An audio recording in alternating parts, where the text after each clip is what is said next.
Hello viewers, I'm in a park in London enjoying the weather. Today the sun has decided to come out, and as in London, when we get the sun, tell you what, we don't waste it. So we are really enjoying this, and it makes me think about the city in the sun, Nairobi.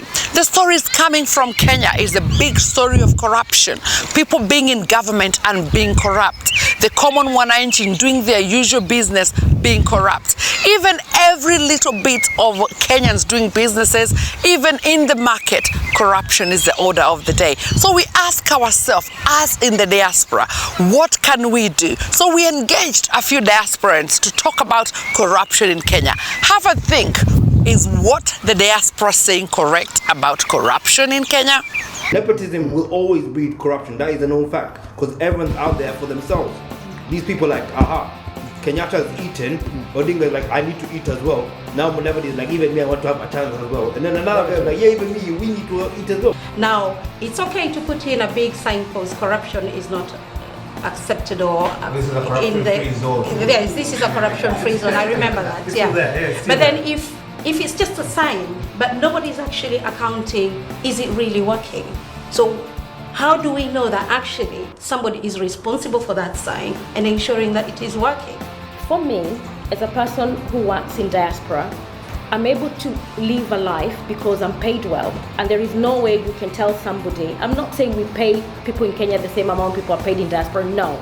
But in Kenya needs to come up with a way, either it's a living wage, whatever they will call it, there's somebody in Kenya who wakes up every day to be a cleaner, to be a tea person at a provisional office, DCI, Kenoti, a police officer, is paid well, their housing allowance, they can afford. That is a time that we will be able to wake up to go to work and give a service without wanting something on the side. But at the moment, I see they are something on the side, because even when they look at their paycheck at the end of the month, it doesn't meet their needs. Yes, corruption, let the president take the initiative. Listen, you have been mentioned, please go this way. We are dealing with you. And we must make sure that it goes to the bottom. But just pleasing and laughing with us and telling us this, oh, it will be okay, it's not okay. Kenyans are taking it as a joke, to be honest, because it's been ongoing for such a long time.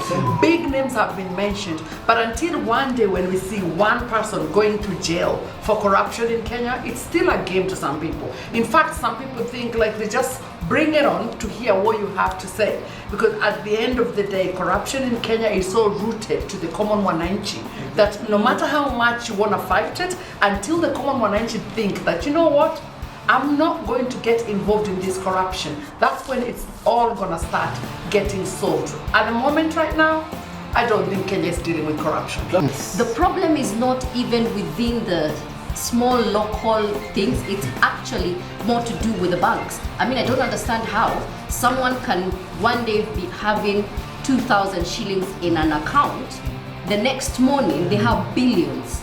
No explanations. Can I say one of the things? Kenya, they had a very good policy.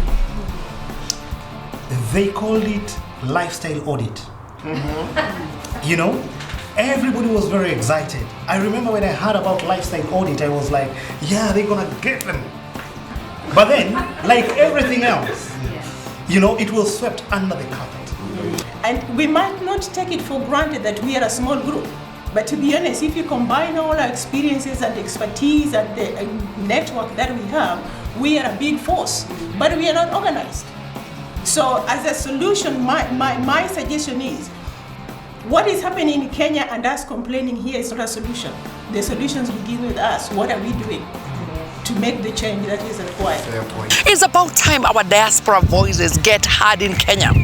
So many issues are coming in place. The government is putting stuff about passport, stuff about our investment. So many policies have been put in place. Have they really considered the fate of the diaspora who are pouring their money in Kenya like big business? Because when we are talking about our billions, remittances, that's a good story.